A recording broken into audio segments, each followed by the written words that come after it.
श्री केदारनाथ ज्योतिर्लिंग से जुड़ी कई कथाएं प्रचलित हैं, जिनमें से ज्यादातर कथा महाभारत से और अन्य कथाएं शिव पुराण के कोटि रुद्र संहिता में वर्णित हैं। आइए हम इन कथाओं को जानते हैं। कोटि रुद्र संहिता में वर्णित कथा के अनुसार भगवान ब्रह्मा के पुत्र धर्म और उनकी पत्नी मूर्ति के 2 पुत्र हुए, जिनका नाम नर और नारायण था। इन्हीं नर और नारायण ने द्वापर युग में श्री कृष्ण और अर्जुन का अवतार लिया और धर्म की स्थापना की। श्री भागवत गीता के 4थे अध्याय के 5वें श्लोक में इन बातों की पुष्टि की जा सकती है। ये दोनों ही पुत्र नर और नारायण बद्री वन में स्वयं अपने द्वारा बनाए गए शिवलिंग को पूजन करते थे। बीतते समय के अनुसार नर और नारायण ने शिवलिंग के सामने घोर तप किया। शिव जी उन दोनों की तपस्या से प्रसन्न होकर उनके द्वारा बनाए गए शिवलिंग में प्रतिदिन समाहित हुआ करते थे। नर और नारायण की घोर तपस्या से प्रसन्न होकर भगवान शिव प्रकट हुए। ऐसा देखकर दोनों बहुत प्रसन्न हुए। भगवान शिव ने उन दोनों से मनवांछित वर मांगने को कहा। तब दोनों ने भगवान शिव से विनती की कि हे प्रभु,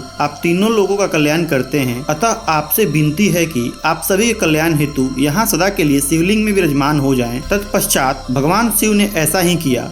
आज उसी स्थान पर शिव जी साक्षात विद्यमान हैं। इस स्थान पर नर और नारायण के रूप में 2 पर्वत भी हैं। ऐसी एक मान्यता के अनुसार कहा जाता है कि केदारनाथ की तीर्थ यात्रा के समय अगर किसी की मृत्यु हो जाती है तो उसे मोक्ष की प्राप्ति होती है। केदारनाथ से प्रचलित दूसरी कहानी महाभारत से है। कुरुक्षेत्र के युद्ध के दौरान पांडवों ने अपने ही गोत्र के लोगों को मारा था, जिससे भगवान शिव अत्यंत क्रोधित थे। पांडवों को जब इस बात का पता चला तो वो पाप मुक्त होने के लिए केदारनाथ शिव जी के दर्शन के लिए गए। भगवान शिव उन्हें अपना दर्शन देना नहीं चाहते थे, क्योंकि वो अत्यंत क्रोधित थे। इसलिए शिव जी ने अपना भेष बदल लिया। वो एक बैल का रूप धारण करके पशुओं के झुंड में चले गए। लेकिन भीम ने भगवान शिव को पहचान लिया और तभी शिव जी जमीन में धंसने लगे। भीम ने प्रेम भाव से उनका कुबड़ यानी कि पीछे का भाग पकड़ लिया, जो जमीन के ऊपर ही रह गया। पांडव बहुत दुखी हुए। तब पांडवों ने वहां तपस्या की। पांडवों की तपस्या से प्रसन्न होकर शिव जी ने उन्हें आशीर्वाद दिया और उसी पृष्ठभूमि की पूजा अर्चना कर पांडवों को श्राप मुक्त होने का वरदान दिया। तब से ही उस पृष्ठभूमि को केदारनाथ रूप में जाना जाता है। तीसरी कहानी के अनुसार केदारनाथ ज्योतिर्लिंग से जुड़ी एक और प्रचलित कहानी महर्षि नारद की है, जिनके बारे में कहा जाता है कि उन्होंने मंदिर में ज्ञान प्राप्त किया था। कहा जाता है कि महर्षि नारद भगवान शिव के अनन्य भक्त थे। उन्होंने कई वर्षों तक मंदिर में ध्यान किया था और उनकी तपस्या से प्रसन्न होकर भगवान शिव प्रकट हुए और उन्हें ज्ञान का वरदान प्राप्त किया।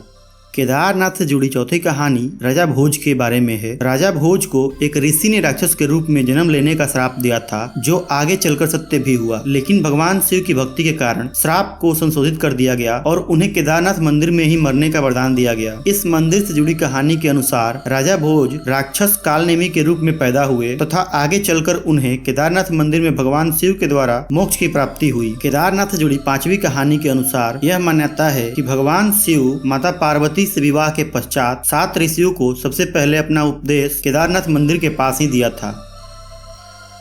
केदारनाथ मंदिर से जुड़ी कहानियों में सबसे आधुनिक कहानी महान संत और दार्शनिक आदि शंकराचार्य से जुड़ी है, जिनके बारे में कहा जाता है कि वे 8वीं शताब्दी में इस मंदिर में आए थे। कहानियों के अनुसार आदि शंकराचार्य ने हिंदू धर्म को पुनर्जीवित करने के लिए भारत भर में अपनी यात्रा के दौरान केदारनाथ मंदिर का भी दौरा किया था। ऐसा कहा जाता है कि उन्होंने इस मंदिर में एक यज्ञ किया था और इस यज्ञ के कारण भगवान शिव का शिवलिंग में पुनर्वास हुआ था और तब से केदारनाथ धाम का पुनरुत्थान हुआ।